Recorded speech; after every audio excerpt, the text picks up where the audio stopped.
thank you guys, you all joined this meeting promptly at this short notice. No issue, Aaron. What's the problem? There is a problem, a huge problem, but we humans are not really aware of it, and in fact, we are the major reason behind it. Can you guys just break the suspense? We are talking about climate emergency. Sorry, I don't get it. No problem poses a greater threat to future generation than climate change. The incident that Aryan saw in his nightmare was just a small glimpse of it. So basically, climate emergency is declared by government or a group of scientists. Oh, now I get it. And I guess humanity is in climate emergency. But sadly, humans are the only ones who are responsible for this. Do you all know the concentration of greenhouse gases in our Earth's atmosphere is directly linked to the global average temperature? And since the Industrial Revolution, the levels are increasing rapidly. It's not surprising to see that global CO2 emissions from human activities have increased 400% since 1950.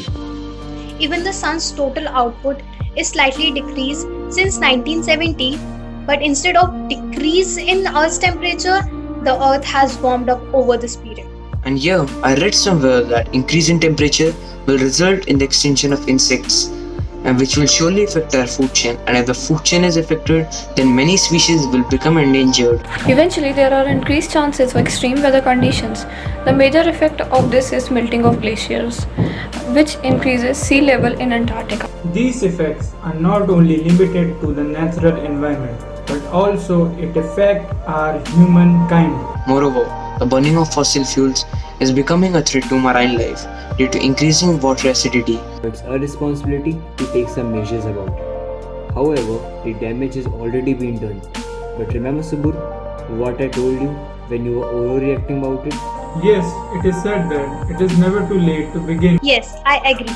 Steps like electric motorways, stop dumping factory waste in water bodies, decrease in use of ACs and refrigerators, and discharge only after proper treatment. Yes, they can be starting for a change, a beginning at least. I often hear and see people saying use energy wisely, and I think this is the reason why they're so motivated because of our Mother Earth. Is in danger. I guess if we invest more on renewable resources and divest from fossil fuels, then we can get help in reducing the greenhouse gases level. But that will only possible by the participation of the civil society, that is us. And individuals to increase awareness about dangerous effect of climate change. Yes, empowering young minds by involving them in the development of effective policies as well as in decision making can be next. We can also focus on various programs for planting trees and conserve the green mass. The need of the hour also lies in the ideas of sustainable development. So here we got a list of things to do.